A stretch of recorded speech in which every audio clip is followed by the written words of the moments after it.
Pero yung isa, kompleto sa litrato, kompleto sa video, nung pinamigay yung item, so hindi to ghost, tatanggapin nyo yung explanation or at the very least, titignan nyo yung explanation. Di ba? Opo, opo. So case per case po ito. Opo, No? opo. I say that, ma'am, kasi mismong sa affidavit ng ating Vice Presidente, tignan nyo po nakalagay dito. Each phase, this is paragraph 10.10. Each phase of the project was submitted for contract review by the COA in March 2008, March 2009, December 2010, October 2011, and March 2013, which found the contract amounts and contract costs are reasonable, being within allowable limit of variance pursuant to COA Resolution 9152 dated September 17, 91. Ang alam ko, ma'am, na COA Resolution 9152, yung percentage ng variance, hindi yung cost ng bawat item o ng building. Di ba? So kung halimbawa 25% yung variance, so sinabi lang ng COA, 20% variance nyo, so pasok yan. Hindi sinabing reasonable ang cost ng buong building. Apo. Thank you, Senator. Your Honor, let me pick up from that. No, again, just to put things in perspective. Tama po kayo na yung sinecertify o yung contract review on the reasonableness of the cost, I think is really a misnomer, because the basis of our technical people in making that determination yung submissions din po ng ahensya ng say quantities, bill of materials, etc. Cost, ganon. Again, I will go back to a lack of capacity in basically to determine whether how many steel bars will be used for a project, how many bags of cement, how many this and that, how many board feet of lumber, and so forth and so on. So, yun po hindi po namin, wala po kaming kakayanan doon. Kasi I think that is an expertise of a quantity surveyor. And that is tama po ba, quantity surveyor po yan, no? And that is an expertise that we don't have. So, I would say that it is a misnomer. Can I zero in on this particular case lang po, no? Kasi, in spite of the fact na hindi namin kayang busisihin yon, no? Meron naman mga ibang bagay-bagay sa kontrata o sa mga papeles na dapat naming makita. At ito, for example, dito, yung agency estimate po ng Makati, dito sa Makati Science Building, per our files, no, I'm speaking on the basis of records kasi wala pa po ako doon at wala akong personal knowledge nung mga panahon na yon. But, and these are documented, the agency estimate was only something like 348,669,000. This was the estimate of the city of Makati itself for a 10-story science building with a 4-story dormitory. And this was based on the estimate prepared by Rosemary, who was Chief Planning Division, and submitted by Mr. Morales, the city engineer, and approved by the city mayor. So, itong agency... What date, ma'am? What date? Kung meron po, kung klaro po doon. I think we do, and I think we may have a copy of that particular. So again, document. can you repeat the amount, ma'am? The estimate agency mismo? estimate po was 348,669,000. 669,000, tama. And then this is for a 10. Yes, 10-story. 10-story building. Plus with a 4-story dormitory. Ito po yung aming pwede ho namin kayong bigyan. Yes, ma'am. Ma'am, pagkaintindi ninyo yun, sa 10-story building with a 4-story dormitory, 2 structures na 10 floors and 4 floors, o sa 10 floors, 4 doon ay dormitory? Ano pong pagkaintindi nyo? Okay. Mukhang kasi yung kanilang mukhang dormitory is there's a dormitory on the ground floor consisting of 711 square meters, And then from the second to the fourth floor, meron ding dormitory daw na aggregating 2,133 square meters, no? Kaya po itong total dormitory floor area na further estimate na 2,844, kung idadagdag po natin dun sa floor area ng the rest of the building, actually we will come up to 23,000 square meters. So malapit po dun sa mga sinasabi po nila kanina, no? So that is that Can you give us a date, ma'am? Yung date, meron na ba? May nakita nyo? Yung pag-fix nila ng amount, alam namin when they fix 300 something in year. No, the date of the study. Well, it's undated. Dated, but Engineer Morales pa po yun, ano? So sa time ni Engineer Morales. Pero ito po ang naging basis. Kaya ma'am, the former Makati officials can help us, give us the service, the years of service of Engineer Morales. So alam natin kung more or less kailan. Sige ma'am, continue. Pero ito pong figure na to at itong estimate na ito ang lumabas na naging basehan ng City of Makati nung nag-procure po sila ng design services. There was an invitation to architects to submit the proposals for this proposed project, and the invitations were sent on September 17, 2007. So siguro shortly before September 2007, nagawa itong estimate na to. And then, the following day, invitation to submit proposals were sent on September 17, 2007, which were received by most of the participating firms in the afternoon of the same day. And then the following day, September 18, 2007, binuksan na yung kanilang mga proposals. At ang nanalo nga po dito, yung Infinity Services. Okay, so, ako po, personally, nung nakita ko yung mga dokumento, what caught my attention was while the estimate and on the basis of which the contract for design was procured was only 348,669,000, parang after several years, payments were already 1.3 billion. So parang paano naging 1.3 itong proyekto na to na samantalang nung umpisa, what they had in mind and what they wanted to build, the agency itself, which is Makati, was only going to be worth 348.6 million pesos. So, like in the case of the parking building, the contracts were bidded out in phases. So, 6 nga po ito, no?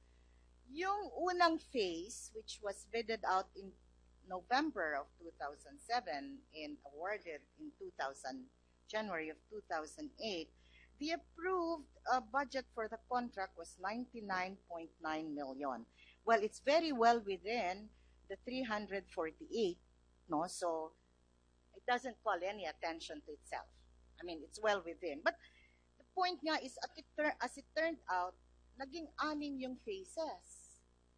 I think that at the very beginning, there was no indication at all how many phases that whole project would be. The next phase, phase 2, was, the ABC was about 175 million. And then phase 3 was 150 million. So dito pa lang sa 3 phases na to, kumbaga, na-reach na yung unang estimate na 348.6 million. Okay lang po yun kasi hindi na, may mga cost overruns naman tayo. Pero nagpatuloy Phase 4, Phase 5, Phase 6. So, ako po, ang tinatanong ko sa aming mga technical people ngayon, maski hindi tayo marunong sa quantity surveying, no? Dito pa lang, siguro, nagtaka na tayo. Bakit? meron pa, samantalang, yung konsepto talaga nito nung umpisa, mga 350 million lang. Bakit tayo nandito na sa point na to? Now, I haven't gotten the answers, but I hope that could be the reason why we don't have any technical inspection reports for these other phases. But definitely, the question has never been raised in any of the audits that have so far been made in the city of Makati. I would like to say that dito po yung ito po yung tinatawag naming red flags, just like in the case of the parking building. May mga sa dokumento pa lang, wala pa pong audit ito, kung tutuusin, pero these are already the things that catch our attention and compel us to really look into this matter at nang maipaliwanag din po namin kung maintindihan namin kung bakit po nagkaganito. Let me say here, and I think that this is very important, we are not making any judgment that the building is overpriced or not. No, we are not in a position to make any such conclusion at this point in time.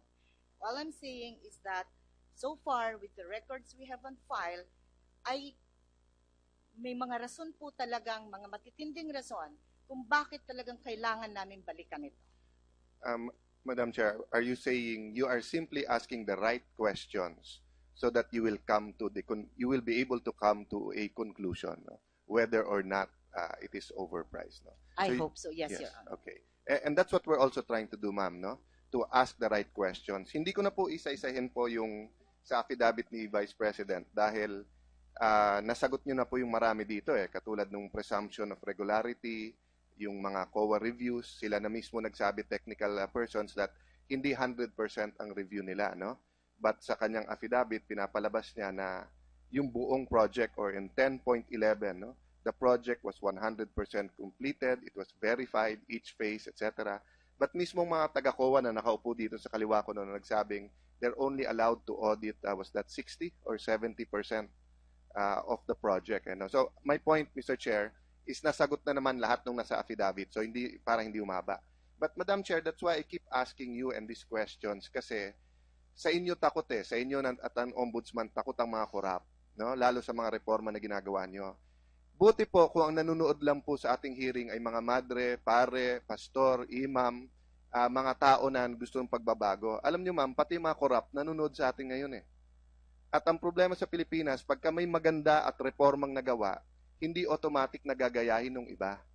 Pero pag may corruption o may scam o scheme na nakitang nagwo-work at malaki ang kinikita, ginagaya ng iba. Kaya importante ho sa amin tatlo na pag may nabuko tayo during this hearing na scam, we send the message na anuman municipality ka, anuman senador ka man, congressman ka, ikukulong ka.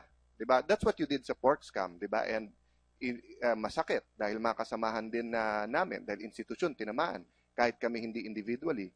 But we understood that you have to send the message that no one is above the law. No? On that point, ma'am, first we suggested in the last few hearings yung pong maging isa sa basis po ng COA din, not as a Bible, no? Not, hindi ibig sabihin na lahat nakasulat dito is 100% accurate, but as a reference, no? Yung presyo, itong handbook sa construction. Can I also propose, ma'am, or bring to your attention another thing? It's a simple mechanism that I used when I was a first-term congressman. No? Ang problema ko nung first-term congressman, wala akong alam masyado sa construction, hindi ko alam yung variance ng presyo, hindi ko kilala yung district engineer, hindi ko kilala kung sino yung mga contractors doon, anong pinag-uusapan nila. No? So, sa madaling sabi, like you said, ma'am, no? Kung hindi ka expert doon, baka madali kang lokohin. So, simple lang sinabi ko sa staff ko, ganito gawin natin, kumuha ka ng 50, kunin mo yung plano, para sa umpisa pa lang bago gawin, may kopya ka na, para hindi nila pwedeng baguhin. Number 2, kunan mo ng picture 0%, 25%, 50%, 75%, at 100%. Buti na lang, ma'am, yan ang naging sistema namin, dahil nung naging senador ako, may napagbibigyan kami sa probinsya, na palalabasing gawa na, yung pala dati ng court yun nagawa na. Kaya lang, nung hiningan ko kasi ng 0%, 50 at 100, walang mapakita na 0 at saka 50. Iba yung lugar, no? So, dati ma'am, medyo mahirap. 1998 nung naging congressman ako kasi mahal pa yung mga digital camera. Pero ngayon po, sa cellphone mismo, may GPS na rin eh. So, pagkuha mo ng picture, naka-imprint na rin dun sa digital copy kung ano yung area na yon kung nasaan. So, mahirap na rin i-photoshop o baguhin. So, it's a simple system, ma'am. But baka, and in fact, hindi naman kailangan taga-COA. Pwedeng i-require sa agency yon, di ba? Na kung new construction, 0%, 25 yan. Kung repair, kunan nyo muna yung i-repair, no? Meron ma'am na iba mahirap pa rin, halimbawa drainage, di ba? Kasi nasa ilalim ng lupa yon. But meron makatulad nitong mga buildings na to na baka makatulong ma'am na yung we have a simple but practical system like that, no? Lastly ma'am, total lalaki ng tinulong nyo sa committee. Let me give this opportunity to you. Parati nyo sinasabi yung pagkukulang ng COA and kami naman nagpapasa ng budget nyo ng Kongreso. I heard 700 million ba yung kinat sa budget nyo na hinihingi nyo sana? Can I give you 1 or 2 minutes to explain to us what will that cover and why do you need that money? And hopefully we'll be able to convince our colleagues to be supportive. Kasi pagka may mali ang COA o may inaudit kayo na tingin naming mali, kayo sinisisi namin. Pero actually, hinihingi nyo nga yung budget para nga magawa nyo yung trabaho nyo. So let me give this opportunity, Mr. Chairman, with your permission, 1 minute or 2 minutes to explain their budget. And also, please inform us how many personnel you have also. Thank you, sir. Yung pong tapyas sa aming budget ay nasa capital outlay. I don't know exactly how much was our capital outlay requirement, no? But anyway, parang 700,000 lang yung binigay sa amin. So, tinapyasan po kami ng several hundred million of requested funds. Ito po sana ay aming gagamitin para sa 3 major projects, no? Una, yung tinatawag po naming provincial satellite offices. Kasi po ngayon, may mga regional offices kami. Pero, kung minsan, most of the time, yung regional office, malayo dun sa mga ibang probinsya comprising the region, no? Ang mga auditors po namin, nasa lahat ng mga agencies, no? Isa sa mga gusto naming gawin, ako nung una pa lang gusto ko nang gawin, i-pull in lahat ng aming mga auditors. Kasi nga po, yung sistema ngayon na nakababad yung aming mga auditors sa mga ahensya, delikado kasi ito po yung naging source ng maraming questionable alliances, ano? Kaya dapat talaga i-pull in. Ang problema po namin, saan namin sila dadalhin? Kaya nga naisipan po namin na magkaroon kami ng mga provincial satellite offices para at least kada probinsya meron sana kaming opisina na mapaglalagyan sa kanila. I think that for 2015, nag-target kami ng mga 20 na pisaw, no? And the cost of 1 pisaw is something like 50 million or maybe less. Kasi standard naman po yung itsura niya, no? So, yun po natanggal. Although we're in the process now of going from one province to another at may mga probinsya na po na nagbigay sa amin ng lupa, government din, no, sa mga government centers, at doon nga sana namin ilalagay yung aming pisaw. Pero natanggal po yung budget namin doon. Pangalawa, yung aming the other thing pa pala ho about the pisaw is para gawin po din namin paglagyan ng aming mga records sa probinsya kasi meron po kaming custodial function, di ba? Lahat ng mga vouchers. We are in a very sorry state of document management because we don't have the space, we don't have the system. Makikita po natin sa mga probinsya, sako-sako ang pinaglalagyan. And especially with all of these things that are happening, it's very dangerous because we are in fact losing documents. In fact, if I may say, no, I just received a report yesterday that one of the places or the quote-unquote warehouses that we've been using for some Makati documents has been opened. And we don't know, we're still in the process of checking kung nandun pa ba lahat yung mga dapat na nandun sa bodega na yon, no? So it's very, kasi we also use the agency's Ma'am, if I may premises. interrupt, no? That's precisely why I asked you the question, yung sa documents. I heard, not from you, no? From outside sources, na muntik pang ma-dismiss yung case ni Mrs. Binay because yung original COA report, and by the way, na-testify din Na-explain dito na yun po, ni Miss Heidi Mendoza, Apa. ay nawawala. Opo. No? And imagine, yung lahat ng ginastos ng gobyerno sa isang kaso, no? And we're not talking about the Binays, any public official, no? At hindi katulad halimbawa ng Senado at Kongreso, wala naman dito yung files ng audit. Pero halimbawa sa isang provincial hall, city hall, nandyan yung files eh. At yung opisina nyo doon ay paggamit lang sa inyo. So pag umuwi kayo sa gabi at pinasok ng security yon at kinuha yung files, di ba? Pwedeng mabaliwala yung buong kaso, no? Or kaya pwedeng, nakarinig ako nung iba, bubutasan yung kisame para pag bumagyo, umulan, basa lahat. So, hindi halata, pero nawala na lahat ng files. But just for the record, Mr. Chairman, no, there was a World Bank study, although this has been some years ago, hopefully bumaba na to. But for every peso collected daw in the Philippines, 40%, 40 centavos goes to corruption. So even if we say na bumaba na to sa 10 centavos, no? If we're going to collect 2 trillion pesos in taxes next year and 10% goes to corruption, that's 200 billion. Siguro naman yung hinihingi ng COA na 700 million para bantayan na hindi manakaw yung 200 million na to ay kailangan na kailangan. And by the way, ma'am, no? Yun yung 10 cents na nawawala sa piso.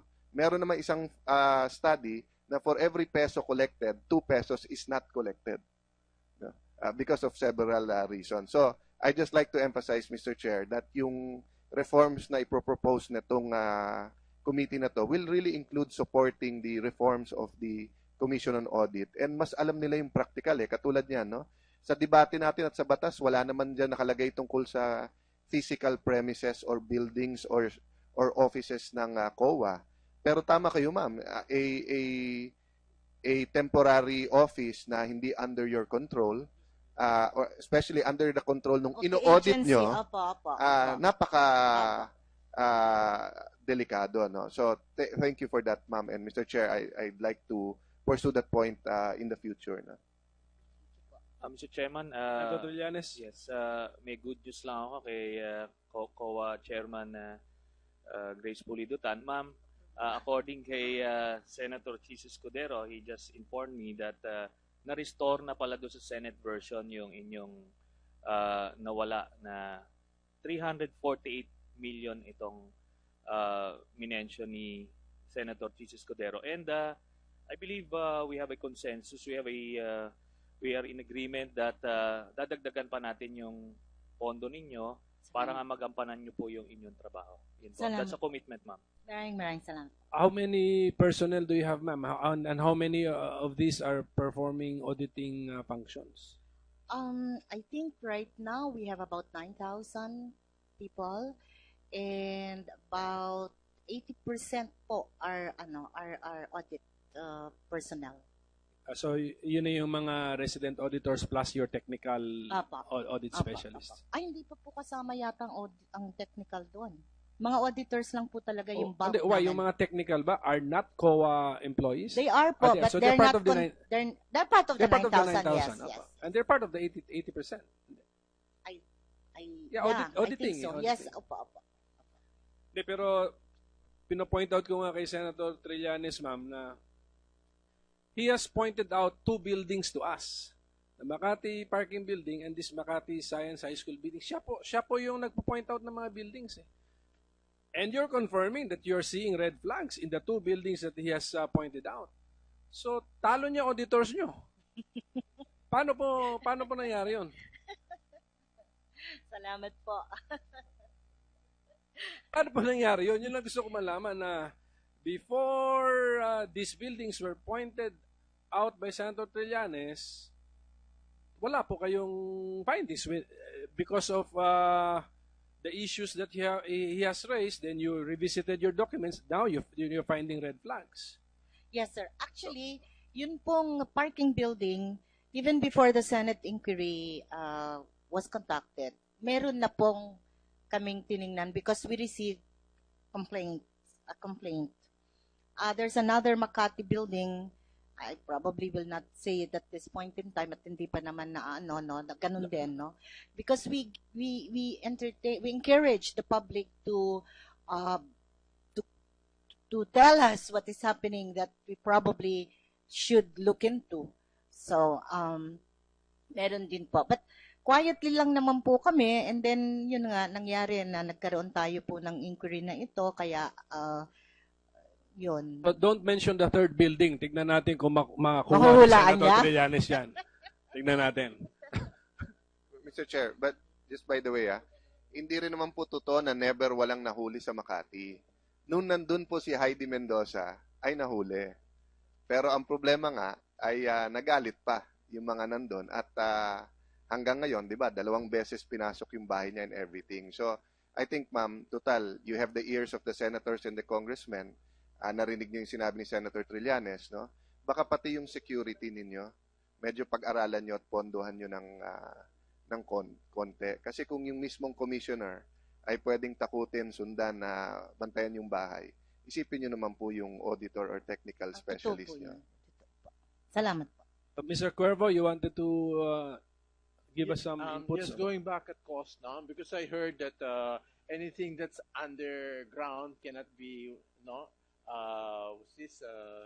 estimated.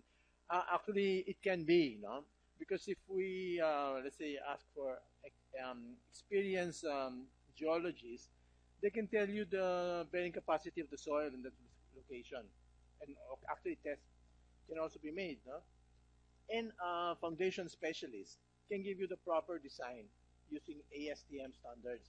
So you can't go very far from that, Actually, just civil engineering graduate can do the computations for that. So that's a fact. So we can't go far from the structural design that's required to carry the load of the building. No, but for example, Mr. Cuervo, Hillmarks, which constructed the parking building, it engaged a foundation specialist. Tama? In planning, and in actually siguro laying the foundation for the building. Yes, but what I'm saying is there should be another foundation specialist. Yes, to kasi come up with a proper design. right, because theoretically speaking, a foundation specialist can also conspire with the contractor to over-design on paper, pero not actually put the piles. Pwede po ba yan? Well, I'm not. Because I'm not comparing. Theoretically. Yeah, I'm not assuming that there is an over-design until you compute and come up with the figure. And then later on, if they claim to have something else, then just anybody can make the decision of if there is an over-design. No, but I remember you using the phrase extremely over-designed for the Yes. parking building. That Tama mo is ba yan? the- Or are you withdrawing that statement? No. That is the feedback coming from the quantity surveyors that have experience in this type of buildings. They saw that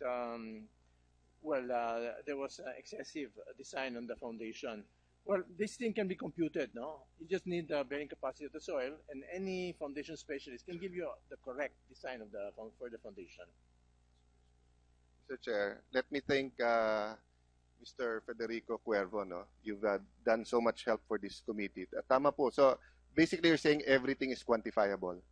Now, if only more LGUs, engineers, contractors use Federico Cuervo instead of Jose Cuervo, no?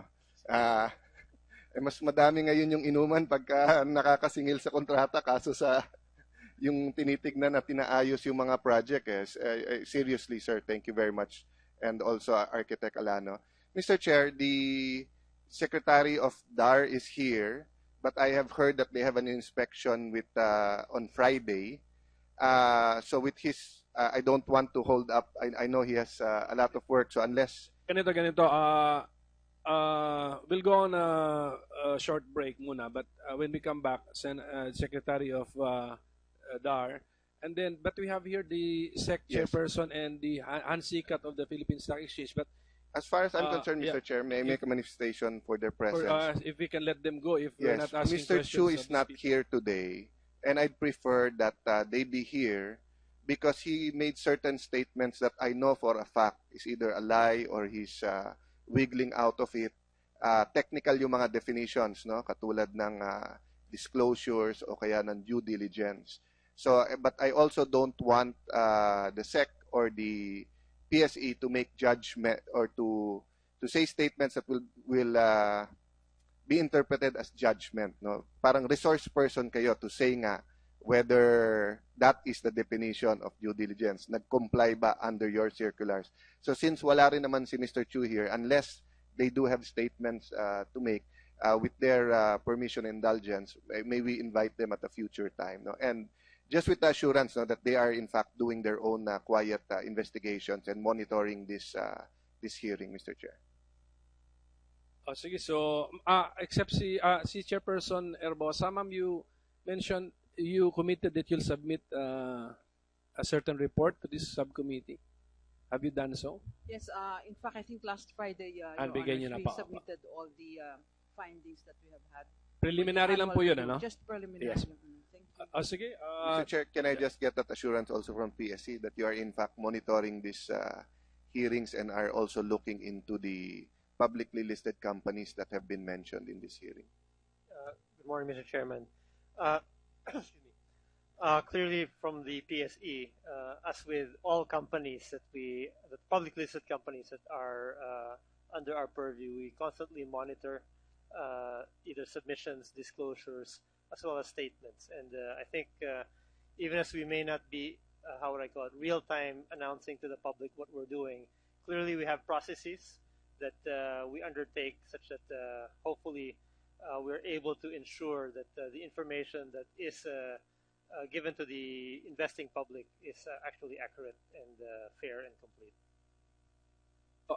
We are excusing Mr. Sikat and Chairperson Erbosa. Thank you for your presence. We will invite you again to a future hearing where we will subpoena Mr. Tony Chu and require him to be there. So let's go on a 2-minute break, and then when we come back, Secretary De Los Reyes, and then Vice Mayor Mercado, you have something to contribute this hearing. No? Sige po. So let's have a 2-minute break. Resolution 9152 dated September 17, 91. Ang alam ko ma'am na COA Resolution 9152, yung percentage ng variance, hindi yung cost ng bawat item o ng building. Di ba?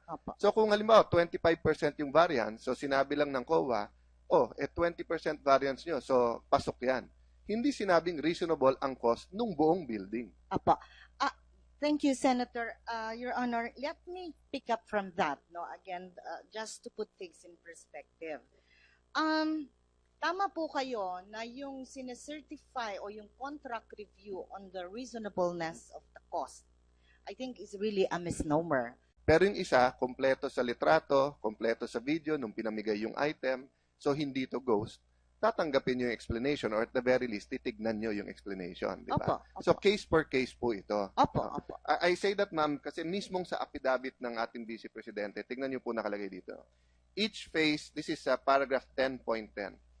Each phase of the project was submitted for contract review by the COA in March 2008, March 2009, December 2010, October 2011, and March 2013, which found the contract amounts and contract costs are reasonable, being within allowable limit of variance pursuant to COA. Wala po kaming kakayanan doon kasi I think that is an expertise of a quantity surveyor. And that is tama po ba, quantity surveyor po yan, no? And that is an expertise that we don't have. So, I would say that it is a misnomer. Can I zero in on this particular case lang po, no? Kasi, in spite of the fact na hindi namin kayang busisihin yon, no? Meron naman mga ibang bagay-bagay sa kontrata o sa mga papeles na dapat naming makita. At ito, for example, dito, yung agency estimate po ng Makati, dito sa Makati Science Building, per our files, no? I'm speaking on the basis of records kasi wala pa po ako doon at wala akong personal knowledge nung mga panahon na yon. But, and these are documented, the agency estimate was only something like 348,669,000. This was the estimate of the city of Makati itself for a 10-story science building with a 4-story dormitory. And this was based on the estimate prepared by Rosemary, who was chief plan, because the basis of our technical people in making that determination yung submissions din po ng ahensya ng say quantities, bill of materials, etc. Cost, ganon. Again, I will go back to a lack of capacity in basically to determine whether how many steel bars will be used for a project, how many bags of cement, how many this and that, how many board feet of lumber, and so forth and so on. So, yun po hindi po namin